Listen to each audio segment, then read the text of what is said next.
भीम हनुमान से मिलते हैं। भाई औजई से बात करने के बाद पांडव 6 दिन और रात बद्री का आश्रम में रहे। 7वें दिन उत्तर पूर्व से हवा चली जो अपने साथ एक दिव्य कमल ले आई। वो फूल द्रौपदी के चरणों में गिरा। राजकुमारी ने सुनहरे 1000 पंखुड़ियों वाले उस फूल को आश्चर्य से देखा। उसकी सुगंध ने उसके मन को प्रसन्न कर दिया और उसकी सुंदरता ने उसे मंत्रमुग्ध कर दिया। उसने पहले कभी ऐसा कुछ नहीं देखा था और उसने वो भीम को दिखाया। अरे महाबाहो, इस फूल को तो देखो, क्या तुमने कभी इतनी अद्भुत चीज देखी है? ये मेरे दिल को खुश कर रहा है और मेरी इच्छा है कि मैं इसे युधिष्ठिर को दूं। कृपया पता लगाओ कि ये कहाँ से आया है और फूल लाओ ताकि हम उन्हें काम्यक में अपने आश्रम वापस ले जा सकें। द्रौपदी ने अपनी लंबी घुंघराली पलकों से ढकी काली आंखों से भीम की ओर देखा। उसकी नज़र खुद पर महसूस करते ही भीम को लगा जैसे उसे कोई आदेश मिला हो। उसे द्रौपदी को खुश करने का अवसर पाकर बहुत खुशी हुई। पिछले कुछ वर्षों में उसने बहुत ही दुख झेला था। कोमल राजकुमारी वन जीवन के लिए उपयुक्त नहीं थी और हस्तिनापुर में उसे मिले अपमान का दर्द वो अभी भी महसूस कर रही थी। अब तो अर्जुन की अनुपस्थिति के कारण वो और भी अधिक पीड़ित थी। अर्जुन पांडवों में उसका हमेशा से पसंदीदा रहा था। भीम ने कहा, ऐसा ही होगा हे सौभाग्यशाली देवी, तुम मुझे इन सुनहरे फूलों से भरा एक बहा देखोगी। भीम हवा की दिशा में मुंह करके पहाड़ पर चढ़ना शुरू कर दिया। वो तेजी से यात्रा कर रहा था। ऐसा लग रहा था जैसे कोई क्रुद्ध हाथी जंगल में टक्कर मारता हुआ जा रहा हो। जैसे ही वो द्रौपदी के बारे में सोचते हुए आगे बढ़ा, सभी जीव भयभीत होकर भाग गए। जिस क्षेत्र से भीम गुजर रहा था वो उत्तरोत्तर सुंदर होता जा रहा था। न केवल पेड़ पूरी तरह से खिले हुए थे, बल्कि चट्टानें भी रत्नों से जड़ी काले पत्थर की थीं। भीम को ऐसा लगा मानो देवी पृथ्वी ने इस पर्वत के रूप में अपने बाजू को चमकीले आभूषणों से सजाकर ऊपर उठा लिया हो। भीम ने अपने शरीर को सहलाती हुई ठंडी हवा महसूस की और उसकी ऊर्जा बढ़ गई। उसने चारों ओर कई गंधर्वों और सिद्धों को उनकी पत्नियों सुंदर अप्सराओं के साथ पर्वत की ढलानों पर क्रीड़ा करते हुए देखा, जो पांडव के तेजी से गुजरते समय उसे देखने के लिए अपनी गर्दन तिरछी कर रही थीं। भीम दौड़ता हुआ पहाड़ की ढलान पर खोज करता रहा, लेकिन उसे कमल नहीं मिले। वो और ऊपर पहाड़ पर चढ़ गया, अपनी शक्ति पर खुशी से गरजता हुआ। उसकी जोरदार दहाड़ से दूर दराज के जानवर भयभीत होकर अपने बांध छोड़कर इधर उधर भागने लगे। उनमें से कुछ भीम का रास्ता रोकने की कोशिश करने लगे, लेकिन वो उन्हें दौड़ते हुए थप्पड़ मारकर हटाता गया। उसने हाथियों को उठाकर दूसरे हाथियों पर फेंक दिया, जिससे उसका रास्ता साफ हो गया। इसके बाद भीम केले के वन में आया।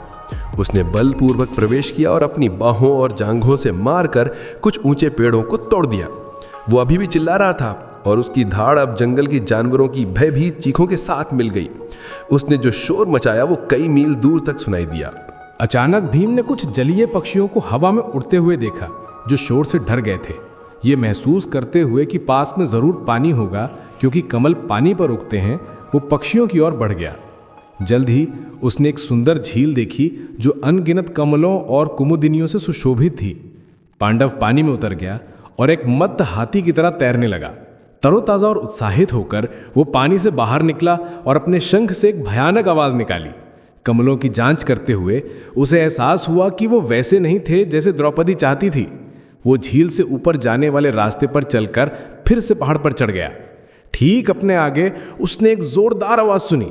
आवाज पूरे पहाड़ में गूंज उठी और भीम के रोंगटे खड़े हो गए।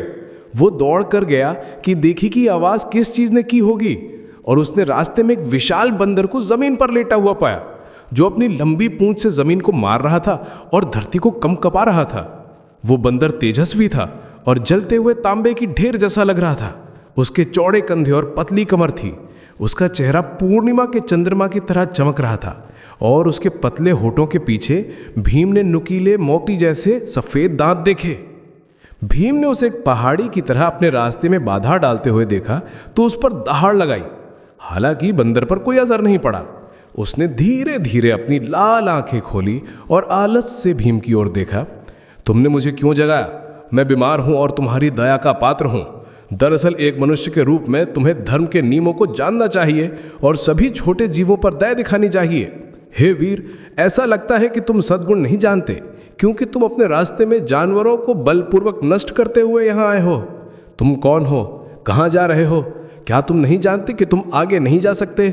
ये रास्ता स्वर्ग की ओर जाता है और मनुष्यों को इसकी अनुमति नहीं है। केवल वे ही जो तपस्या में सफल होते हैं स्वर्गीय क्षेत्रों में जा सकते हैं। इसलिए अपनी खोज छोड़ दो और वापस लौट जाओ। यहाँ पहले यहाँ आराम करो और मीठे फल और ठंडे पानी का आनंद लो। हे पुरुष में श्रेष्ठ, बलपूर्वक रास्ता पार करने की कोशिश मत करो और इस तरह व्यर्थ में मत मरो। उत्सुक होकर भीम ने विनम्रता से जवाब दिया, आप कौन हैं हे आदरणीय? आप बंदर के रूप में क्यों हैं? मैं स्वयं शाही वंश का हूँ। मैं कुरुह वंशज हूँ और राजा पांडु का पुत्र हूँ। मैं चंद्रवंश में पैदा हुआ हूँ और मेरा नाम भीम है। बंदर ने कहा, मैं तुम्हें जानने की अनुमति नहीं दूंगा। अब वापस लौट जाओ, विनाश से मत मिलो। भीम को गुस्सा आ गया। आप मुझे अनुमति दें या ना दें, मुझे इससे कोई फर्क नहीं पड़ता और मुझे आपके विनाश के बारे में आपके विचार सुनने में भी कोई दिलचस्पी नहीं है। एक तरफ हट जाओ, मेरे हाथों से दुख मत भोगो। बंदर ने अब भी आलस भरी आवाज में कहा, मैं बीमार हूं और हिल नहीं सकता। यदि तुम्हें मेरे पास से गुजरना ही है तो मेरी पूंछ लांघ कर चले जाओ। भीम ने अपना सिर हिलाया। मैं तुम्हें कैसे लांघ सकता हूं जब मैं जानता हूं कि सर्वांतर्यामी परमात्मा जो सभी के भगवान हैं तुम्हारे हृदय में निवास करते हैं, जैसे वो हर प्राणी के हृदय में निवास करते हैं। मैं उनका अनादर नहीं कर सकता। भीम ने बंदर को ध्यान से देखा और उसने महान हनुमान के बारे में सोचा, जो भगवान राम के समर्पित सेवक थे। क्या ये वो हो सकता है? लेकिन वो बंदर बहुत पहले के युग में रहा था, वो अभी भी कैसे जीवित रह सकता है? इसका मतलब होगा कि वो अब लगभग 10 लाख साल का हो चुका होगा। नहीं, ये असंभव था। भीम ने आगे कहा, अगर मुझे परमात्मा का ज्ञान ना होता तो मैं तुम्हारे साथ साथ पूरे पर्वत को लांघ जाता, जैसे हनुमान ने समुद्र को लांघा था। बंदर भीम की ओर मुड़ा और अपनी आंखें चौड़ी कर लीं। वो हनुमान कौन है जिसने समुद्र को लांघा था? अगर तुम बता सकते हो तो बताओ। वो मेरा भाई था जिसे वायु ने जन्म दिया था और जो बुद्धि और शक्ति से संपन्न था। वो बंदरों में सबसे अच्छा था और रामायण में उसका गुणगान किया गया है। राम की पत्नी सीता के लिए उसने लंका तक समुद्र के ऊपर 100 योजन की छलांग लगाई थी। मैं बल और पराक्रम में उसके बराबर हूं और इसीलिए मैं तुम्हें दंड देने में सक्षम हूं। उठो हे बंदर और रास्ता दो, नहीं तो मैं तुम्हें यमराज के धाम भेज दूंगा। बंदर शांत रहा। मैं बूढ़ा हो गया हूं और हिल नहीं सकता, कृपया मेरी पूंछ हटा दो और अपना रास्ता बना लो। भीम बंदर की ओर बढ़ा। यह निश्चित रूप से हनुमान नहीं था, क्योंकि हनुमान की शक्ति असीमित थी। यह बंदर तो बस कोई अशिष्ट और शक्तिहीन प्राणी था जो रास्ता रोकने और हटने से मना करने के दंड का पात्र था। शायद वो राक्षसी था जिसने भेष बदला था और हमला करने के मौके का इंतजार कर रहा था। भीम ने उसे पूंछ से पकड़कर तब तक घुमाने का फैसला किया जब तक वो मर न जाए। पांडव झुका और लापरवाही से बंदर की पूंछ को अपने बाएं हाथ से पकड़ लिया। उसे आश्चर्य हुआ कि वो पूंछ को हिला भी नहीं सकता। दोनों हाथों से बंदर की पूंछ को कस के पकड़कर भीम ने जोर से खींचा, फिर भी वो टस से मस नहीं हुई। भीम अपनी पूरी ताकत से संघर्ष करता रहा। उसका चेहरा सिकुड़ गया था, वो पसीने से तर हो गया था और उसकी आंखें घूम रही थीं। हालांकि अपने प्रयासों के बावजूद भीम उसे बिल्कुल भी हटा नहीं सका। पांडव को एहसास हुआ कि ये कोई साधारण बंदर या राक्षस नहीं है जैसा उसने सोचा था। शर्म से अपना सिर झुकाकर वो हाथ जोड़कर उस प्राणी के सामने खड़ा हुआ और कहा, मेरे कठोर शब्दों के लिए मुझे माफ करो। क्या तुम कोई सिद्ध, गंधर्व या देवता हो? मैं उत्सुक हूं, बंदर के रूप में तुम कौन हो? मैं तुम्हारी शरण चाहता हूं और शिष्य के भाव से पूछता हूं। अगर ये कोई रहस्य नहीं है तो कृपया मुझे बताने की कृपा करो। बंदर उठ बैठा। हे शत्रुओं को दंड देने वाले, क्योंकि तुम उत्सुक हो, मैं तुम्हें बताऊंगा। मुझे उस विश्व के प्राण वायु का पुत्र जानो जो केसरी की पत्नी के गर्भ से पैदा हुआ था। मैं वो बंदर हूं जिसका नाम हनुमान है, जिसका तुमने पहले उल्लेख किया था। जैसे ही भीम ने आश्चर्य से सुना, हनुमान ने उसे संक्षेप में रामायण का प्रसिद्ध इतिहास बताया, जिसे पांडव पहले से ही भली भांति जानता था। जब हनुमान ने बोलना समाप्त किया तो भीम की आंखों से आंसू गिर पड़े और वो प्रणाम करने के लिए जमीन पर गिर पड़ा। फिर से उठकर उसने वानर श्रेष्ठ को खुशी से कहा, मुझसे ज्यादा भाग्यशाली कोई नहीं है, क्योंकि मैंने अपने प्रसिद्ध और शक्तिशाली भाई को देखा है। हे महान, मेरी केवल एक इच्छा है, कृपया मुझे वो रूप दिखाइए जिससे आपने समुद्र पर छलांग लगाई थी, तब मुझे आपके शब्दों पर पूरा विश्वास हो जाएगा। हनुमान ने जवाब दिया, वो रूप ना तो तुम देख सकते हो और ना ही कोई और। जब मैंने समुद्र पर छलांग लगाई थी तब चीजें अभी की तुलना में काफी अलग थी। वो एक अलग युग था और सब कुछ ज्यादा महान था। अब जबकि कलयुग शुरू होने वाला है तो सभी चीजें कम हो गई हैं। मैं अब वो विशाल रूप प्रदर्शित नहीं कर सकता क्योंकि हर प्राणी को समय के आदेशों का पालन करना पड़ता है। मैं कोई अपवाद नहीं हूं, इसलिए कृपया मुझे वो रूप दिखाने के लिए मत कहो। हनुमान को बोलते हुए सुनकर भीम अपने प्राचीन भाई से और अधिक जानने के लिए उत्सुक हो गया। कृपया मुझे बताओ, हे हनुमान, प्रत्येक युग के विभिन्न रीति रिवाज और नियम क्या है? तुम लगभग पहले युग से ही जीवित हो। लोगों ने प्रत्येक युग में धर्म, अर्थ, काम और मोक्ष का अनुसरण कैसे किया है? हनुमान ने सत्य युग से शुरुआत की। उस समय हर प्राणी आत्म साक्षात्कार प्राप्त था और सर्वोच्च भगवान की सेवा के लिए समर्पित था। हालांकि प्रत्येक क्रमिक युग की शुरुआत के साथ सब कुछ कम होता गया और ज्यादा पतित होता गया। सद्गुण जो पहले युग में पूरी तरह से प्रकट था, प्रत्येक क्रमिक युग में 1/4 कम होता गया। हनुमान ने समझाया, अब तक सद्गुण और धर्म 3/4 खो चुके थे। कलयुग के अंत तक ये पूरी तरह से गायब हो जाएगा। हनुमान ने निष्कर्ष निकाला, जैसे जैसे युग आगे बढ़ते हैं और सद्गुण कम होता जाता है, वैसे वैसे मनुष्यों का स्वभाव और क्षमताएं भी कम होती जाती हैं। सब कुछ अशुभ हो जाता है। इस अंतिम युग में धार्मिक कार्यों के प्रदर्शन से भी विपरीत परिणाम मिलते हैं। फिर मैं वो रूप कैसे दिखा सकता हूं जिससे मैंने महान समुद्र को लांघा था? और अगर मैं दिखा भी सकता तो तुम्हारे जैसा बुद्धिमान व्यक्ति कुछ इतना अनावश्यक देखने के लिए क्यों कहेगा? लेकिन भीम जिद पर अड़ा रहा। उसे लगा कि हनुमान अपनी अनिच्छा के बावजूद अपना सबसे शक्तिशाली रूप दिखाने में सक्षम है। पांडव उस रूप को देखने की बहुत इच्छा रखता था और उसने घोषणा की कि वो तब तक नहीं जाएगा जब तक वो संतुष्ट नहीं हो जाता। अंत में वानर श्रेष्ठ मान गए। भीम को पीछे खड़े रहने के लिए कहकर हनुमान अपने आराम की जगह से उठे और अपने शरीर को विशाल अनुपात में विस्तारित किया। उन्होंने सभी दिशाओं को ढक लिया और भीम के ऊपर विंध्य पर्वत जैसे खड़े हो गए। एक ऐसी आवाज में जो जंगल में गूंज उठी, उन्होंने विस्मय में खड़े पांडव से बात की, हे भीम, तुम मेरे रूप को केवल इतनी ही सीमा तक देख सकते हो। मैं लगभग असीमित रूप से खुद को विस्तारित करता रह सकता हूं। शत्रुओं के बीच मेरी आकृति और शक्ति उनकी ताकत के अनुसार बढ़ती है।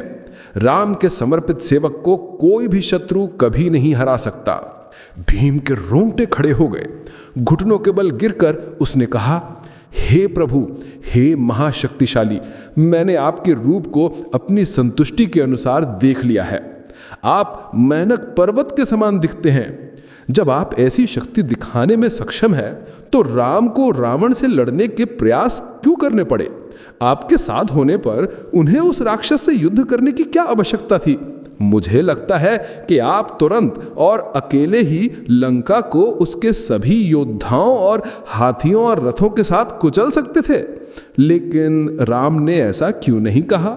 हनुमान अपने सामान्य आकार में वापस आ गए और गंभीरता से जवाब दिया, हे भरतवंश में महाबाहु जन्मे, ये बिल्कुल वैसा ही है जैसा तुम कहते हो। वो नीच रावण मेरे सामने कोई मुकाबला नहीं था, लेकिन अगर मैंने उसे मार दिया होता तो दशरथ के पुत्र की महिमा अस्पष्ट हो गई होती। राक्षसों के राजा को मारकर और सीता को बचाकर मेरे प्रभु राम ने मनुष्यों के बीच अपनी प्रसिद्धि और महिमा स्थापित की है। हनुमान आगे आए और प्यार से भीम को गले लगाया।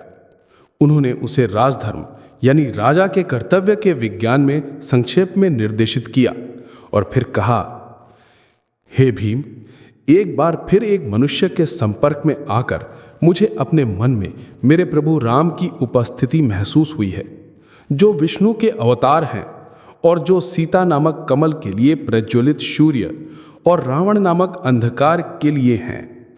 इसलिए मैं तुम्हें एक वरदान देना चाहता हूं। मुझसे जो चाहो मांगो। अगर तुम चाहो तो मैं हस्तिनापुर जाकर धृतराष्ट्र नगण्य पुत्रों को मार डालूंगा और उनके शहर को चूर चूर कर दूंगा, या मैं दुर्योधन को बांध कर यहां ला सकता हूं। बताओ मैं तुम्हारे लिए क्या कर सकता हूं। भीम ने जवाब दिया कि अगर हनुमान केवल अपना समर्थन और आशीर्वाद दें तो उसे सफलता का आश्वासन महसूस होता है। यहां तक कि युद्ध के मैदान में उनकी उपस्थिति भी जीत की गारंटी देगी। हनुमान ने जवाब दिया, जब तुम सिंह की दहाड़ निकालते हुए युद्ध के लिए आगे बढ़ोगे तो मैं अपनी दहाड़ को तुम्हारी दहाड़ में मिला दूंगा। अर्जुन के रथ के ध्वज दंड पर विराजमान होकर मैं अपनी भयानक चीखों से तुम्हारे शत्रुओं के हृदय में भय पैदा कर दूंगा। अपने भाई को एक बार फिर गले लगाने के बाद हनुमान ने उसे सौगंधिका के लिए प्रस्थान करने को कहा। भीम की उतावली आंखों में चमक देखकर जब वो जाने के लिए तैयार हो रहा था तो हनुमान ने उसे बाहों से पकड़ा और कहा, फूलों को बलपूर्वक मत लेना बच्चे, देवताओं का हमेशा सम्मान करना चाहिए। इस तरह वे तुम्हें अपना आशीर्वाद देंगे। एक क्षत्रिय के रूप में तुम्हें विनम्रता से अन्य जीवों की रक्षा करने का अपना कर्तव्य निभाना चाहिए और अपने मनोविकारों को नियंत्रण में रखना चाहिए। शांति से जाओ, मैं तुम्हें विदा करता हूं। हनुमान गायब हो गए और भीम सौगंधिका की ओर चल पड़ा। चलते हुए उसने हनुमान द्वारा दिखाए गए महान रूप पर विचार किया। स्वर्ग या पृथ्वी पर ऐसी दृष्टि की कल्पना कौन कर सकता था। भीम को राम की महिमा और हनुमान की मदद से सीता के लिए लड़े गए महान युद्ध की भी याद आई। लाखों राक्षस मारे गए थे। भीम जानता था कि पांडवों का भी ऐसा ही युद्ध इंतजार कर रहा था। एक बार फिर सर्वशक्तिमान भगवान आदि पुरुष लड़ाई में भाग लेंगे, तब दुनिया अवांछित तत्वों से मुक्त हो जाएगी। दुर्योधन और उसके भाई पापी राक्षसों से बेहतर नहीं थे, जिन्हें कृष्ण ने भगवान राम के रूप में नष्ट कर दिया था। फिर वे दुनिया पर शासन कैसे कर सकते थे? निश्चित रूप से उन्हें नष्ट करना भगवान की इच्छा थी। जल्द ही भीम का मन फिर से अपने परिवेश की ओर चला गया।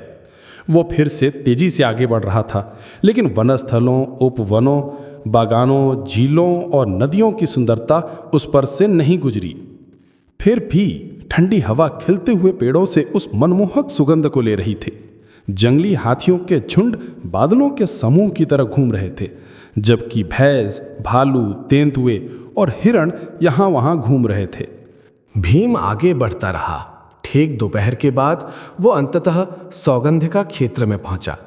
वहां उसने ताजे सुनहरे कमलों से भरी झील देखी, ठीक वैसी ही जैसी एक द्रौपदी के चरणों में उड़कर आई थी। हंस झील पर तैर रहे थे और अन्य जलीय पक्षी उनके साथ मिल रहे थे। सभी मनमोहक ध्वनियां कर रहे थे। ऐसा लग रहा था कि झील को पहाड़ी झरनों से पानी मिल रहा था, जो झरनों के रूप में उसमें गिर रहे थे, जो धूप में चमक रहे थे। हरे और सुनहरे पेड़ों का एक आवरण जो हवा में धीरे धीरे झूल रहा था, रेतीले झील के किनारे छाया प्रदान कर रहा था। बहुमूल्य पत्थरों के ढेर यहाँ वहाँ पड़े थे। हजार पंखड़ियों वाले कमलों के साथ वैदूर्य रतन की डंडियों पर गहरे नीले रंग के अन्य मनमोहक फूल उग रहे थे। भीम का मन उनके सुंदरता से चोरी हो गया। लेकिन कुबेर ने अपनी झील की रक्षा के लिए जो हजारों यक्ष और राक्षस पहरेदार तैनात किए थे, उन्होंने भीम को आते देखा। वे उसकी ओर बढ़े और उनके नेता ने चिल्लाकर कहा, तुम कौन हो हे तेजस्वी? तुम मृग चर्म पहने हुए और हथियार लिए यहाँ क्यों आए हो? हम क्रोधवशांश हैं, इस झील के रक्षक। मैं भीमसेन पांडु का पुत्र हूँ। मैं अपने बड़े भाई धर्मराज के साथ बद्र का आश्रम आया हूँ। मेरी प्रिय पत्नी द्रौपदी भी वही है। हवा उसके लिए एक उत्कृष्ट सौगंधिका कमल ले आई और उसने मुझसे और लाने के लिए कहा। हे निशाचरों, मैं इस प्रकार निर्दोष रूप वाली उस देवी को संतुष्ट करने के लिए यहाँ आया हूँ, क्योंकि उसकी इच्छा हमेशा मेरा आदेश होती है। राक्षस ने अपना भाला जमीन पर रखा और जवाब दिया, ए पुरुषों में श्रेष्ठ, ये जगह कुबेर की पसंदीदा क्रीड़ा भूमि है। मनुष्यों को यहाँ क्रीड़ा करने की अनुमति नहीं है, ना ही वे फूल और फल ले जा सकते हैं। केवल देवताओं को इस झील का उपयोग करने की अनुमति है। जो दूसरे कोशिश करते हैं वे धन के स्वामी की उपेक्षा करके निश्चित रूप से विनाश से मिलते हैं। चूंकि तुम कुबेर की अनुमति के बिना उनके कमलों को ले जाने की इच्छा रखते हो, तो तुम ये कैसे कह सकते हो कि तुम धर्मराज के भाई हो? कोई अधार्मिक कार्य मत करो। पहले कुबेर की अनुमति मांगो और फिर तुम झील में प्रवेश कर सकते हो। भीम को चेतावनी की परवाह नहीं थी। उसका राक्षसों के लिए कम सम्मान था और वो निश्चित रूप से उनके द्वारा ये नहीं बताया जा रहा था कि उसे क्या करना है। हनुमान के फटकार को पूरी तरह से भुलाकर उसने अपने गदा पर हाथ रखा और गर्जना की, ए राक्षसों, मुझे यहाँ यशस्वी कुबेर दिखाई नहीं देते, और अगर होते भी तो भी मैं इन फूलों के लिए प्रार्थना नहीं करता। भिक्षा मांगना क्षत्रिय का कर्तव्य नहीं है। किसी भी स्थिति में ये झील पर्वत के वक्ष पर निकली है और ये सभी की है। कुबेर ने इसे नहीं बनाया, ना ही उन्होंने कमल बनाए, फिर मैं उनकी अनुमति क्यों मांगूं? इसे कहकर भीम ने झील में छलांग लगाई और कमल इकट्ठा करना शुरू कर दिया। क्रोधवश चिल्लाते हुए उसे रोकने के लिए आगे बढ़े। भीम ने उन्हें अनदेखा किया। जहां तक उसका सवाल था, कमल उनके निर्माता भगवान की संपत्ति थी। भीम को लगा कि उन्हें लेने का उतना ही अधिकार है जितना कुबेर को। पांडव जानता था कि द्रौपदी उन्हें किसी और को देने से पहले भगवान को अर्पित करेगी। अपनी चेतावनियों के बावजूद भीम को फूल लेते देख पहरेदार आक्रोशित हो गए। पकड़ो इसे, काट डालो इसे, बांधो इसे। राक्षस उथले पानी में घुस गए और भीम उन्हें लेने के लिए खड़ा हो गया। सोने से जड़ी अपनी गदा को उठाकर और यमराज की गदा जैसी दिखती हुई भीम चिल्लाया, पीछे हटो, खड़े हो जाओ और लड़ो। पहरेदार भीम को घेर लिया। भीम ने अपनी गदा घुमाई और चोटों से आगे बढ़ते हुए राक्षसों से मिला। वीर और साहसी वायु का पुत्र सद्गुण और सत्य के लिए समर्पित था और इस प्रकार पराक्रम के माध्यम से किसी भी दुश्मन द्वारा पराजित होने में असमर्थ था। उसने क्रोधवशों को सैकड़ों में मार डाला। उनमें सबसे आगे वालों से शुरुआत की। उनमें से कई टूट चुकी बाहों और पैरों के साथ पानी में गिर गए। भीम अब एक उग्र भवंडर था। राक्षस लड़ते हुए उसे मुश्किल से ही देख पा रहे थे। वे डर कर भागने लगे, आकाश में चले गए। पहरेदार को पीछे हटते हुए देखकर भीम ने अपनी गदा नीचे की और कमल इकट्ठा करना जारी रखा। उसने झील का साफ पानी पिया, जिसका स्वाद स्वर्गीय अमृत जैसा था और जिसने उसकी ऊर्जा और ताकत को बहाल कर दिया। जैसे ही उसने कमल चुनी, उसने मानसिक रूप से उन्हें द्रौपदी को प्रस्तुत किया। क्रोधवश दहशत में कुबेर के पास भागे और उन्हें बताया कि क्या हुआ। भगवान केवल मुस्कुराए और कहा, भीम को द्रौपदी के लिए जितने चाहें उतने कमल लीने दो। मुझे पहले से ही पता था कि वह आ रहा होगा। अपने स्वामी के शब्दों को सुनकर पहरेदार झील पर लौटे और भीम को उसके पानी में अकेले क्रीड़ा करते हुए देखा, जिसके पास किनारे पर कई कमल पड़े थे। वे एक सुरक्षित दूरी बनाए रखते हुए चुपचाप उसे देखते रहे।